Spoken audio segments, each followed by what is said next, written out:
Cut a 25 cm length of Cortex, removing 4 cm of the outer coating from one end. Into the end of the supple section, tie a small overhand loop knot. Ease it down and trim away the tag ends using some titanium braid blades.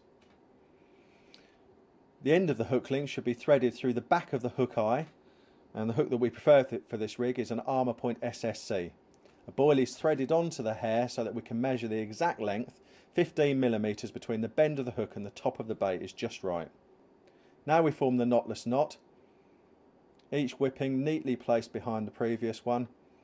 About 5 or 6 turns is right, and this should be done with the coated section. When the whipping is finished, it's threaded back through to exit from the front of the hook eye. Next, a shot is pinched onto the hook link exactly in between the end of the whipping and the top of the boilie. The other end of the hook link uses a loop, again tied with a figure-of-8 loop knot. This allows us to use the quick change swivel system.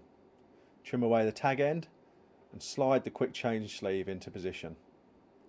The rig can now be placed over the quick change swivel, which in this instance we've used with a safety bolt clip. In situ, the rig looks unusual. As you can see, the boilie sits up, the hook sits flat on the lake bed, anchored by the shot. Try not to have the shot suspended mid-water. It should be on the bottom with the boilie above it.